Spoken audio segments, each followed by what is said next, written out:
നമസ്തേ. ഇന്ന് അഥർവവേദത്തിലെ 1-ാം കാണ്ഡത്തിലെ 5-ാം അനുവാകമാണ് നാം മനസ്സിലാക്കാൻ ശ്രമിക്കുന്നത്. അതിലെ 22 മുതൽ 28 വരെയുള്ള സൂക്തങ്ങൾ. രോഗഗ്രസ്തനായ മനുഷ്യ, നിന്റെ ഹൃദയത്തെ ബാധിക്കുന്ന ഹൃദ്രോഗവും മഞ്ഞപ്പിത്തവും നിമിത്തം ശരീരത്തിനുണ്ടാകുന്ന നിറവ്യത്യാസം ശ്രദ്ധിക്കുക. സൂര്യകിരണങ്ങൾ വേണ്ട വിധത്തിൽ ശരീരത്തിൽ പതിച്ചാൽ ഇതിനും പരിഹാരമുണ്ടാവും. ഇന്ന് ഒരു സാധാരണക്കാരന്റെ ജീവിതശൈലി നിരീക്ഷിച്ചാലും സൂര്യപ്രകാശം ശരീരത്തിൽ തട്ടി ശരീരം വിയർപ്പിച്ച് മാലിന്യമകറ്റി ആരോഗ്യമുള്ള ഒരു ജീവിതം നയിക്കുന്ന പതിവ് നമുക്ക് അന്യമായിപ്പോയി എന്ന് മനസ്സിലാക്കാം. രാവിലെ 8 മണി വരെ ജോലിക്ക് പോകുന്നതിന് മുമ്പുള്ള തത്രപ്പാടുകൾ, അത് കഴിഞ്ഞാൽ കാറിലോ ബസ്സിലോ ഉള്ള യാത്ര, വൈകുന്നേരം 5-6 വരെയെങ്കിലും മുറിക്കകത്തു തന്നെ. എയർ കണ്ടീഷൻ ചെയ്ത മുറിയാണെങ്കിൽ വിയർക്കുക എന്ന കാര്യമേ സംഭവിക്കുന്നില്ല. സന്ധ്യ കഴിഞ്ഞ് വീട്ടിലെത്തുന്നവർ എവിടെ നിന്ന് സൂര്യപ്രകാശം സ്വീകരിക്കും? വല്ലാതെ വിളറി വെളുത്തിരിക്കുന്നത് ഒരിക്കലും സൗന്ദര്യത്തിന്റെ ലക്ഷണമാകുന്നില്ല.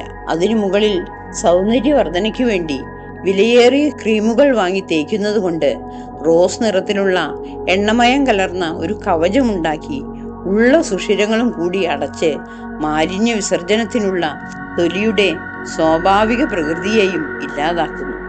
ദേവന്മാർക്ക് കാമധേനു തുടങ്ങിയ പശുക്കളുണ്ട്. മനുഷ്യർക്കും അങ്ങനെയുള്ള പശുക്കളുണ്ട്. രോഗിയായ മനുഷ്യ, നിനക്ക് സ്വസ്ഥതയുണ്ടായി ആരോഗ്യത്തോടെയുള്ള ദീർഘായുസ് ലഭിക്കുന്നതിന് ഈ പശുക്കൾക്കുള്ള രക്തവർണം പ്രദാനം ചെയ്യുന്നു. കാമധേനു തുടങ്ങിയ പശുക്കൾ എങ്ങനെ ആരോഗ്യമുള്ളവരായിരിക്കുന്നുവോ അതുപോലെ ആരോഗ്യമുള്ളവരായിരിക്കാൻ സൂര്യപ്രകാശം വേണ്ടുന്ന അളവിൽ സ്വീകരിച്ച് രക്തപ്രസാദമുള്ളവരായി തീരും.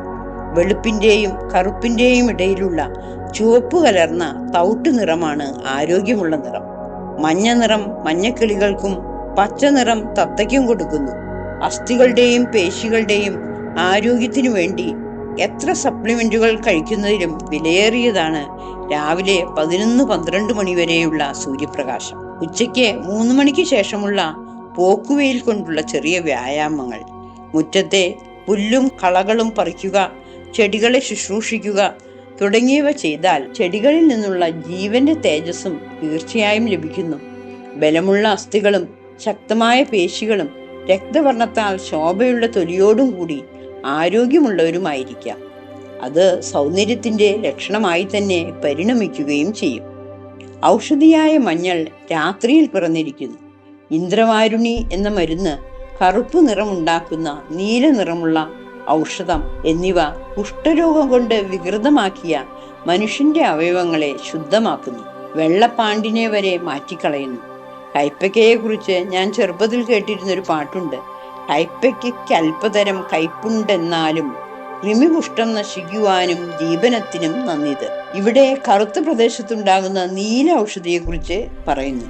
കരിങ്കൂവളം ചതുപ്പ് പ്രദേശങ്ങളിൽ കാണപ്പെടുന്നു. സംസ്കൃതത്തിൽ കൂവലയം എന്നറിയപ്പെടുന്നു. ഏറ്റവും ഔഷധമൂല്യമുള്ള ഭാഗം ഇതിന്റെ വേരും ഇലകളുമാണ്. പിത്തം, പൊള്ളൽ, പനി തുടങ്ങിയ അസുഖങ്ങൾക്ക് ഉപയോഗിക്കുന്നു. ഇതിന്റെ ഉപയോഗ രീതികൾ നാം പഠിച്ചു വെച്ചില്ലെങ്കിൽ മുറ്റത്തുള്ള കൃഷ്ണതുളസി എന്തിനെന്നറിയാതെ കൃഷ്ണതുളസി കഫ്സിറപ്പിന്റെ പിന്നാലെ ഓടുന്ന ഒരു തലമുറയെ സൃഷ്ടിച്ചെടുക്കാനേ നമുക്ക് സാധിക്കൂ. കരിഞ്ജീരകത്തെ കുറിച്ചുള്ള പരാമർശം മരണമൊഴികെ ഏത് രോഗത്തിനും അത് ഉപകാരപ്രദമെന്നാണ്. പാരമ്പര്യ വൈദ്യന്മാരിൽ നിന്നും ആദിവാസികളിൽ നിന്നും ഈ ഔഷധ സസ്യങ്ങളെയും അതിന്റെ ഉപയോഗ രീതികളെയും കുറിച്ച് എത്രയും വേഗം വിവരങ്ങൾ മനസ്സിലാക്കുകയും വരും തലമുറകൾക്കായി അത് പകരപ്പെടുകയും വേണം. 200 വർഷത്തെ വിദേശാധിപത്യം കൊണ്ട് നമുക്ക് നഷ്ടപ്പെട്ടത് നമ്മുടെ ചുറ്റുമുള്ള സസ്യങ്ങളിലുള്ള ഔഷധ മൂല്യത്തെക്കുറിച്ചുള്ള തിരിച്ചറിവാണ്. കീഴാർനെല്ലി, പൂവാങ്കുരുന്തില, പനിക്കൂർക്ക, തുളസി തന്നെ പലതരം, ആര്യവേപ്പില, കറിവേപ്പ്, കറ്റാർവാഴ, ഇഞ്ചി, മഞ്ഞൾ, കുരുമുളക് എല്ലാം നട്ടുവളർത്തുന്ന ഒരു ഔഷധത്തോട്ടം നമ്മുടെ വീട്ടുമുറ്റത്തുണ്ടാവട്ടെ. തൊട്ടാവാടി സമൂലം 7 ദിവസം കഷായം വെച്ച് കഴിച്ചാലുള്ള ഫലങ്ങൾ എന്തൊക്കെയാണ്? ഇതെല്ലാം നാം വിവരമുള്ളവരോട് ചോദിച്ചു മനസ്സിലാക്കണം. മനസ്സിലാക്കിയത് പകരപ്പെടണം. നിങ്ങൾ ഒരായുസ്സിൽ നേടിയ അറിവുകൾ, തിരിച്ചറിവുകൾ നിങ്ങളോടൊപ്പം മണ്ണായി പോകേണ്ടതല്ല. അത് വരും തലമുറകൾക്ക് പ്രയോജനപ്രദമായ രീതിയിൽ പകരപ്പെടണം. അല്ലെങ്കിൽ കുറെ നാൾ ഈ ഭൂമിയിൽ ജീവിച്ചു മരിച്ചിട്ട് മണ്ണോട് ചേർന്നിട്ട് ആർക്കെന്ത് പ്രയോജനം?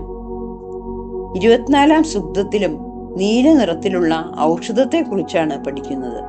നീ വളരെ പണ്ട് മനോഹരമായ ചിറകുകളുള്ള ഏറ്റവും ഉയരത്തിൽ പറക്കുന്ന ഗരുഡന്റെ പിത്തമായിരുന്നു. ആസുരിയായ മായ ഗരുഡനുമായി യുദ്ധം ചെയ്ത് ആ പിത്തത്തെ നേടി. അസുര സ്വഭാവമുള്ള ഔഷധ രൂപത്തിലേക്ക് മാറിയ ആ പിത്തം നീലം മുതലായവയിൽ ചെന്നു ചേർന്നു. ഈ ഔഷധം കുഷ്ഠം പൂർണ്ണമായി ഭേദപ്പെട്ട് ത്വക്ക് പഴയ രൂപത്തിലാക്കി തീർക്കും. ത്വക്കിന്റെ പഴയ സ്വാഭാവികമായ വർണ്ണത്തിലേക്ക് മാറ്റാൻ ഈ ഔഷധി സമർത്ഥമാണ്.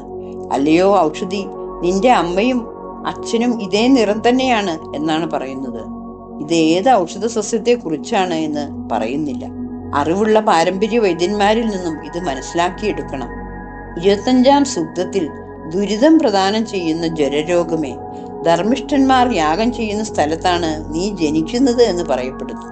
പനി വാസ്തവത്തിൽ ഒരു രോഗമല്ല, രോഗലക്ഷണമാണ്. ശരീരത്തിലുള്ള എന്തോ മാലിന്യങ്ങൾ പുറന്തള്ളപ്പെടാനായി ശരീരത്തിന്റെ താപനില ഉയർത്തി ശരീരം തന്നെ പരിശ്രമിക്കുകയാണ്. അതുകൊണ്ട് തന്നെ ലക്ഷണങ്ങൾ കൊണ്ട് മനസ്സിലാക്കി രോഗത്തെയാണ് ചികിത്സിക്കേണ്ടത്. മുറിവുകളോ അതിലൂടെ ശരീരത്തിൽ കടന്നുകൂടിയിട്ടുള്ള വിഷമാലിന്യങ്ങളോ നീക്കം ചെയ്യാനുള്ള പ്രവൃത്തിയാണ് ചെയ്യേണ്ടത്. അഗ്നിയെ വേണ്ടവണ്ണം മനസ്സിലാക്കി ഞങ്ങൾ ഉപയോഗിക്കുന്ന തിളച്ച വെള്ളത്താലും അതിൽ നിന്നുള്ള നീരാവിയാലും മാലിന്യം ശരീരത്തിൽ നിന്ന് പുറത്തു വരട്ടെ. ഉഷ്ണഗുണമുള്ള ജലം ശരീരത്തെയും അതിലെ ആന്തരിക അവയവങ്ങളെയും നശിപ്പിക്കാൻ കഴിവുള്ളതാകുന്നു. ശരീരത്തിന് നിറവ്യത്യാസം സംഭവിക്കുന്നു. എവിടെയാണ്, എന്തുകൊണ്ടാണ് പനിയുടെ ഉത്ഭവം എന്ന് മനസ്സിലാക്കുകയാണ് വൈദ്യന്റെ ആദ്യപടി. എന്നാലേ ചികിത്സ ഫലപ്രദമാകൂ. 3 തരത്തിലുള്ള ജ്വരത്തെക്കുറിച്ച് പറയുന്നു. ഉഷ്ണം പുറപ്പെടുവിക്കുന്ന ഉഷ്ണജ്വരം, ശീതം പുറപ്പെടുവിക്കുന്ന ശീതജ്വരം, 3 ദിവസത്തിലൊരിക്കൽ വിട്ടുവിട്ടു വരുന്ന ജ്വരവുമുണ്ട്. രാത്രി മാത്രം വരുന്ന രാപ്പനിയുമുണ്ട്. ഓരോ ജ്വരത്തിനും കാര്യകാരണങ്ങളുണ്ട്. അത് മനസ്സിലാക്കിയാലേ ചികിത്സ ഫലപ്രദമാകുന്നുള്ളൂ. 26-ാം സൂക്തത്തിൽ എതിരാളികൾ അയച്ച അസ്ത്രം ഞങ്ങളിൽ നിന്ന് അകലെ ആകട്ടെ. ആകാശത്തിൽ തിളങ്ങി നിൽക്കുന്ന സൂര്യഭഗവാനും ഐശ്വര്യം വർഷിക്കുന്ന ഇന്ദ്രദേവനും ഞങ്ങളുടെ മിത്രങ്ങളായി ഭവിക്കട്ടെ. അനിഷ്ടങ്ങൾ അകറ്റി ഞങ്ങൾക്ക് സുഖവും ആരോഗ്യവും പ്രദാനം ചെയ്യുകയും ഞങ്ങളുടെ സന്താനങ്ങൾക്കും സുഖം തരികയും ചെയ്യണേ എന്നാണ് ഇന്ദ്രൻ തുടങ്ങിയ ദേവന്മാരോട് അപേക്ഷിക്കുന്നത്. 27-ാം സൂക്തം സർപ്പങ്ങളെ കുറിച്ചാണ്. നാഗലോകത്ത് 21 ജാതി സർപ്പങ്ങളുണ്ട്. അവയുടെ പത്തികൾ പിണഞ്ഞു കിടക്കുകയാണ്. അവ മറ്റുള്ളവരെ ദംശിച്ച് പീഡിപ്പിക്കാനായി യുദ്ധതൽപരരായി യുദ്ധകളത്തിലെത്തിയിരിക്കുന്നു. ശത്രുക്കളെ നശിപ്പിക്കാൻ സമർത്ഥങ്ങളും ശിവന്റെ ധനുസായ പിനാകം പോലെ സുശക്തവുമായ ആയുധങ്ങൾ ധരിച്ച് എല്ലാ വശത്തുകൂടിയും നമ്മുടെ സേന ഇരച്ചു കയറിക്കൊണ്ടിരിക്കുന്നു. ശത്രുസൈന്യം കർത്തവ്യബോധം നഷ്ടപ്പെട്ടവരായി തീരുകയും അവരുടെ രാജാക്കന്മാർക്ക് രാജ്യവും ധനവും നഷ്ടപ്പെടുകയും ചെയ്യട്ടെ എന്നാണ് പ്രാർത്ഥിക്കുന്നത്. ശത്രുക്കൾ പരാജയപ്പെട്ട് ദുർബലരായി ഓടിപ്പോകുന്നു. നമ്മുടെ ധൈര്യശാലികളായ യോദ്ധാക്കൾ എത്രയും പെട്ടെന്ന് ഉദ്ദേശിച്ച സ്ഥാനത്ത് എത്തുക. സൈന്യറാണിയായ ഇന്ദ്രാണി രക്ഷയ്ക്കായി മുന്നിൽ നടക്കട്ടെ. 28-ാം സൂക്തത്തിൽ ദുഷ്ടശക്തികളെയും രോഗങ്ങളെയും സംഹരിക്കുന്ന അഗ്നിദേവൻ സ്വർഗത്തിൽ വസിക്കുന്നു.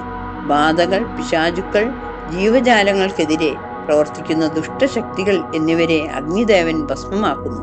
മനുഷ്യർക്കാകമാനം നാശം വിതയ്ക്കുന്ന രാക്ഷസികൾ സ്വന്തം പുത്രപൗത്രന്മാരെയും സഹോദരിമാരെയും ഭക്ഷിക്കുന്നവരും അന്യോന്യം തലമുടി പിടിച്ച് പോരാടി മരണത്തെ വരിക്കുന്നവരുമാകട്ടെ എന്നാണ് പ്രാർത്ഥിക്കുന്നത്. എക്കാലത്തെയും പോലെ മനുഷ്യന് ആരോഗ്യമായിരിക്കാൻ, സ്വസ്ഥമായിരിക്കാനുള്ള കുറെ അറിവുകൾ പങ്കുവച്ചതിന് ശേഷം മനുഷ്യനാൽ പരിഹരിക്കപ്പെടാൻ സാധ്യമല്ല എന്ന് തോന്നുന്ന കാര്യങ്ങൾക്ക് ഈശ്വരനെ, ദേവന്മാരെ ശരണം വയ്ക്കുകയാണ്. ഇന്നും നമ്മുടെ ജീവിതത്തിലുമുണ്ട് നമ്മുടെ ബുദ്ധിക്കും യുക്തിക്കും അറിവുകൾക്കും മീതെ, ധനത്തിനും അധികാരത്തിനും മീതെ പരിഹരിക്കപ്പെടാൻ സാധിക്കാത്ത ഒരുപാട് പ്രശ്നങ്ങൾ. അപ്പോഴാണ് അതിലും വലിയ ശക്തിയായ ഈശ്വരനെ നാം അന്വേഷിക്കുന്നത്, സഹായം തേടുന്നത്.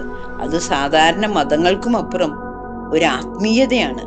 ഈ ലോകത്തിലെ വലിയവനെയും ചെറിയവനെയും, പണ്ഡിതനെയും പാമരനെയും, ധനികനെയും ദരിദ്രനെയും ഒരുപോലെ ഉൾക്കൊള്ളുന്ന ഒരു പ്രപഞ്ച സത്യമാണ്. അവിടെ അതിർവരമ്പുകളില്ല, വേലിക്കെട്ടുകളില്ല, ഒരു യാഥാർത്ഥ്യം മാത്രം. എന്നാലാവുന്നില്ല, എന്നെ സഹായിക്കൂ. ഒരു കൈത്താങ്ങിനായി എൻ്റെ മനസ്സ് തേങ്ങുകയാണ്. ഈ വാക്കുകൾ നിങ്ങൾക്ക് പ്രയോജനപ്പെട്ടു എന്ന് തോന്നുന്നെങ്കിൽ please like, share and subscribe. Thank U.